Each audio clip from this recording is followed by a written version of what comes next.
The intake hall at the Valdris Compact Enrollment Center was designed to process 300 cadets per rotation cycle. It had processed 312 that morning by the time I walked through the outer gate, and the officer at the desk barely looked up. "Earthborn transfer," She said. Yes, she pressed a stamp against my intake card, without checking the name. Chair 9, the assessor will begin when you sit. I found Chair 9 at the end of a long row. The hall was a clean, high-ceilinged room of white composite panels and recessed lighting that hummed at a frequency. Slightly too low to hear consciously, but slightly too present to ignore. The chairs were deep-cushioned and equipped with a semicircular band at the back, a sensor array, I understood, that read neural signatures without contact. You didn't need to touch it. You just sat inside the field. I sat. Around me, 40 other cadets from the morning's remaining intake group were already settled. Most were Verith, the dominant species on this station, with their wide-set amber eyes and the particular stillness they had when waiting. A few were Drenathi, built narrow and tall, their fingers folded in their laps, in the way their kind folded thin things when they were calm. One was a Sulcan, whose forearms were tucked carefully against its body. None of them looked at me. The assessor did not need them to. The lights in the hall shifted, a subtle blue tint bleeding into the white, and the classification run began. I had been told about the assessor before I arrived. Everyone received the same briefing document, 2-page summaries explaining that the system would read neural response profiles across 400 cognitive and instinctive dimensions.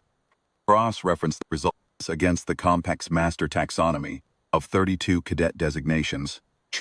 Produce a classification within an average of 3 to 4 seconds per subject. The document noted that no one had ever required more than 11 seconds. Around me, the Verith cadets began standing.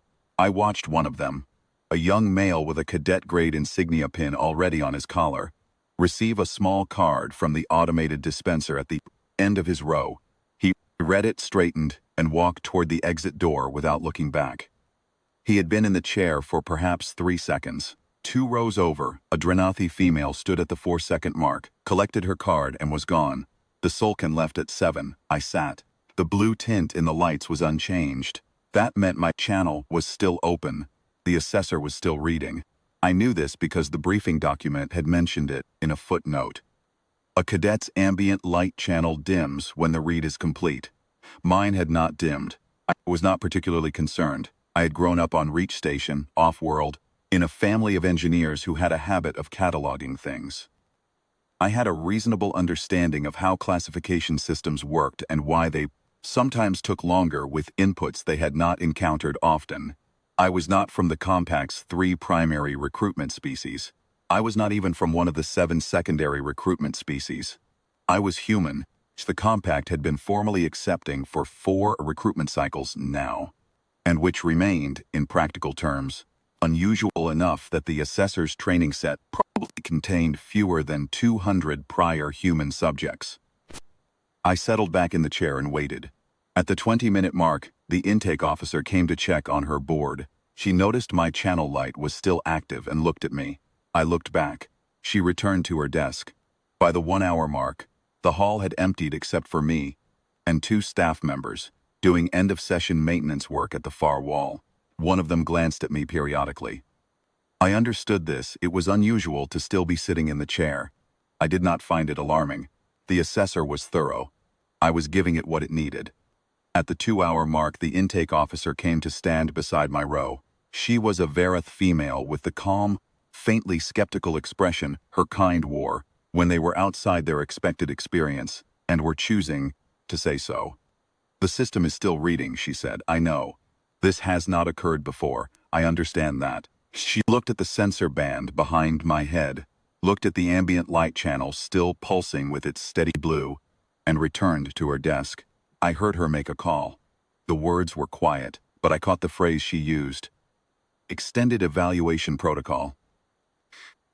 Someone apparently needed to be notified when the assessor exceeded the standard red window.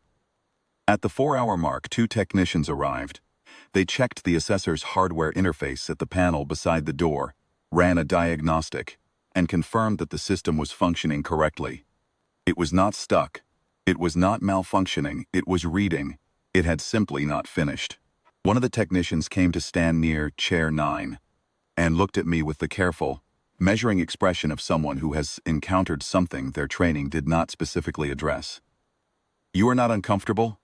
He said. "No. You have been in the field for 4 hours." "Yes." He studied me for a moment. Subjects find extended exposure to the deep scan field disorienting, vertigo, dissociation, occasionally distress. I considered how to explain this. "I grew up in an engineering bay," I said. "We ran harmonic calibration scans twice a week. The resonance profile on this system is similar." I stopped noticing it about 3 minutes in. The technician wrote something on his board. He and his colleague retreated to the far side of the room and spoke quietly to each other for a while. The intake officer joined them. I did not try to overhear. I was not particularly hungry. I had eaten before the session. I was mildly aware that my back would have preferred a different chair angle, and I shifted incrementally every 40 minutes or so, is a habit I had developed. During the long engineering watches I had pulled at 16, you learn to move in small adjustments rather than large ones. Large adjustments disturb your focus. Small ones keep the body serviceable without interrupting the work. At the 5-hour mark, the senior administrator arrived. I knew this because she wore the broad collar uniform that the briefing document had illustrated on its staff identification page, and because the intake officer deferred to her immediately.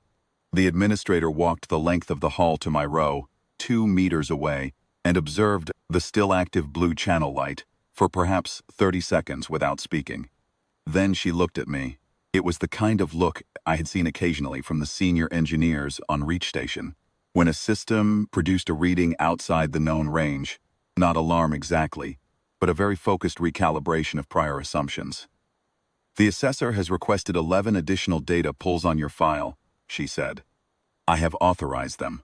I want you to know that this is a standard provision within the Compact's evaluation protocols, not an anomaly." "Understood," I said. She nodded. "Is there anything you need?" "A glass of water would be appreciated." She told the intake officer to bring one. It arrived within a few minutes. I drank half of it, set the rest on the armrest of the chair, and waited. The administrator remained in the hall, standing near the wall, watching the channel light with the patient stillness of someone who had decided this was worth staying for. At the 6-hour mark, the ambient light channel in my row went dark. The card dispenser at the end of my row made the small clicking sound that indicated a classification card had printed. I stood, stretched once, and walked to the dispenser. The card was standard issue, thin composite, the Compact's seal in the upper right corner, a designation line at the center. I read it. The designation line printed 2 characters I did not recognize. I turned the card over. The back was blank. I went to the intake desk, where the officer and both technicians were still standing. I placed the card on the desk in front of her. She looked at it for a long moment. Then she picked it up, studied it, and set it down again with the careful precision of someone who was choosing each movement deliberately. "This is a tier designation," she said. I assumed so. "It is not a cadet tier." I waited. She looked at me. The 2 technicians were looking at me. The particular quality of their attention had shifted. It was the attention of people recalibrating something they thought they understood. "This tier has not been printed on a classification card since the Compact's 3rd enrollment cycle," she said. At that time, it was used for senior Compact officers taking a competency reevaluation. I said nothing. She opened a drawer, produced a second form. Different stock, different seal placement. The design clearly drawn from a different procedural category than the intake. Forms I had seen all morning, and set it on the desk between us. "This is a posting preference form," she said. "It is for staff, not students." She aligned it precisely with the edge of the desk.